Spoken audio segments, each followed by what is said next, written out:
చేశారు. నెల రోజుల్లోనే జగన్ ప్రభుత్వంపై విమర్శలు చేస్తున్నారని పవన్ కళ్యాణ్ అన్నారు. గ్రూప్ తగాదాకు రాజకీయ రంగు పులిమి అవాస్తవాలు చెబుతూ కుట్రలకు తెరలేపుతున్నారని పవన్ ఆరోపించారు. సభలోకి వచ్చే ముందు పోలీసులతో గొడవ, గవర్నర్ ప్రసంగానికి అడ్డు తగలమని ఎమ్మెల్యేలను రెచ్చగొట్టడం జగన్ అహంకార ధోరణికి నిదర్శనమని పవన్ అన్నారు.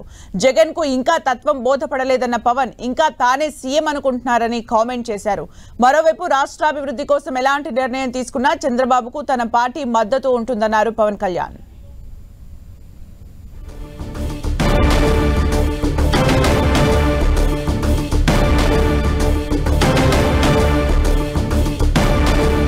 డిప్యూటీ సీఎం పవన్ కళ్యాణ్ వ్యాఖ్యలకు సంబంధించి మరిన్ని అప్డేట్స్ మా ప్రతినిధి రవిచంద్ అందిస్తారు. రవిచంద్.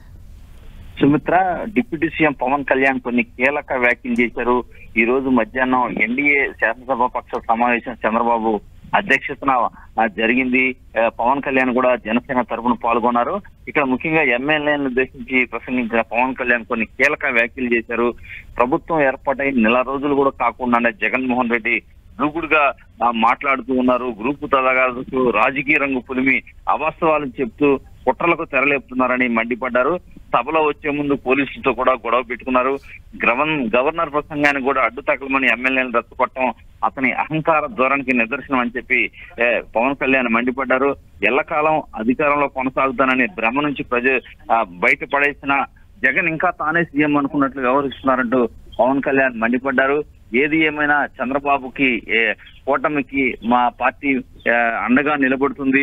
ఎమ్మెల్యేలంతా కూడా చంద్రబాబు తీసుకున్న నిర్ణయాలకి కట్టుబడి ఉంటారు. మా పూర్తి సహకారం అందిస్తామని కూడా పవన్ కళ్యాణ్ చెప్పడం జరిగింది. అదేవిధంగా నామినేటెడ్ పదవులు కావచ్చు, కొన్ని పార్టీల తరఫున కోఆర్డినేషన్ విషయంలో కూడా కొన్ని జనసేన నుంచి కూడా నాదెండ్ల మనోహర్ కొన్ని ప్రతిపాదనలు తీసుకొచ్చారు.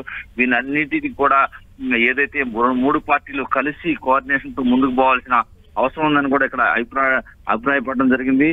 ఏదే పవన్ కళ్యాణ్ వ్యాఖ్యలు మాత్రం ఇక్కడ ఎమ్మెల్యేలో చర్చనీయాంశంగా మారింది. పరిస్థితిలో కూడా చాలా గట్టిగా మాట్లాడారని చెప్పుకోవచ్చు. జగన్మోహన్ రెడ్డి వైఖరిపై ఆయన మండిపడ్డారు. అదేవిధంగా ఏదైతే కూటమి మధ్య విభేదాలు సృష్టించేందుకు కూడా జగన్ ప్రయత్నిస్తున్నారు, ఆ అవకాశం ఇవ్వకూడదని కూడా పవన్ అభిప్రాయపడ్డారు. అదేవిధంగా 3 పార్టీల మధ్య కోఆర్డినేషన్ మరింత సమన్వయంతో ముందుకు పోవాలి. ఏదైతే జనసేన వైపు నుంచి పూర్తిగా చంద్రబాబుకి అండగా నిలబడతాము అనే హామీని అయితే ఇవ్వడం జరిగింది.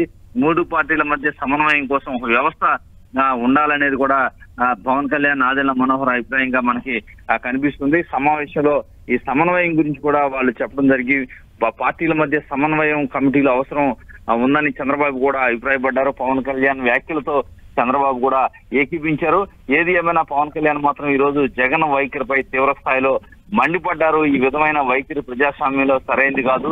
నెల రోజులు కూడా కొత్త ప్రభుత్వం వచ్చి కాకుండానే అనేక ఏదైతే అపవాదులు వేస్తూ ఏదైతే వాస్తవ విరుద్ధంగా మాట్లాడుతున్నారని చెప్పి పవన్ కళ్యాణ్ అయితే మండిపడ్డారు.